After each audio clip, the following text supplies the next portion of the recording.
Donc voici le système digestif de la vache. Les vaches sont des mammifères appelés des ruminants, et ce que ceci veut dire, c'est que ils sont des animaux qui ont des estomacs qui sont composés de plusieurs poches et qui font quelque chose appelé la rumination. Donc, c'est quoi la rumination? C'est quand l'animal remarche qui est remonté de son estomac pour ensuite le réavaler et ainsi de suite jusqu'à la nourriture est capable de passer dans le prochain estomac. La raison pourquoi les vaches font ceci, c'est parce que dans les plantes qu'elles mangent, il y a quelque chose appelé la cellulose. Donc la cellulose, c'est qu'est-ce qu'il y a dans la membrane cellulaire des plantes qu'elles mangent, comme le gazon. C'est très difficile pour des mammifères de le digérer, mais avec le procès qu'elles font pour décomposer ceci, les vaches sont ensuite capables de prendre les nutriments des végétaux et en profiter. Donc voici les organes du système de la vache.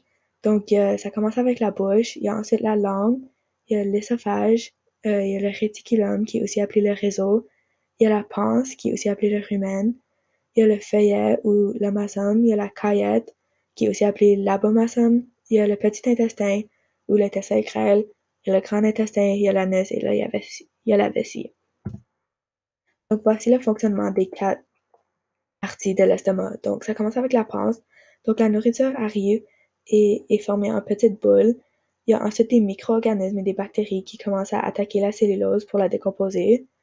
La nourriture est ensuite retournée dans la bouche de la vache pour être remâchée et réavalée et ainsi de suite jusqu'à 60 fois pour aider avec la digestion avant de passer dans le deuxième estomac.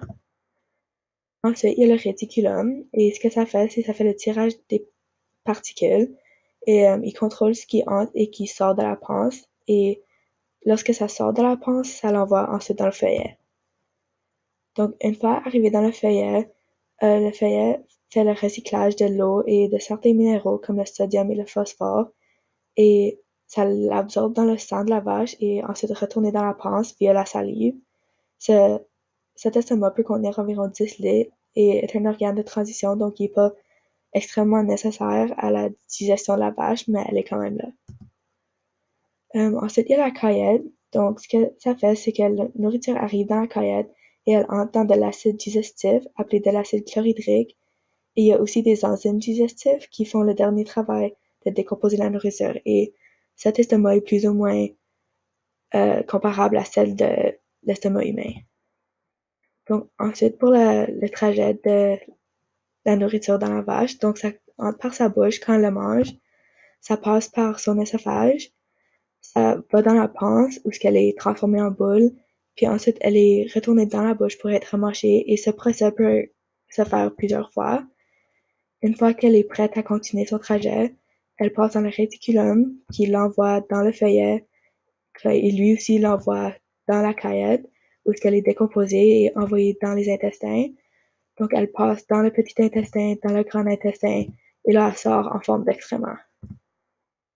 Donc pour les comparaisons, donc commençons avec l'œsophage. Donc celle de l'humain est environ 25 cm de long et celle de la vache est de 110 à 125 cm de long. L'humain a seulement un estomac et la vache en a 4. La nourriture reste environ 4 à 6 heures dans l'estomac de l'humain, tandis qu'elle peut rester de 24 à 48 heures dans celle de la vache. L'estomac humain contient jusqu'à 1 litre de nourriture, mais celle de la vache peut contenir jusqu'à 200 litres.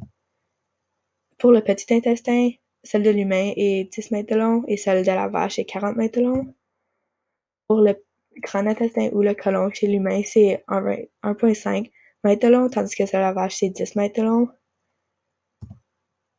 Et de plus, quand l'humain mange, la nourriture fait un seul trajet du haut en bas et la vache, c'est environ comme partout.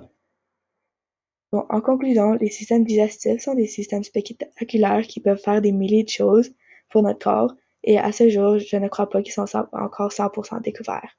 Merci.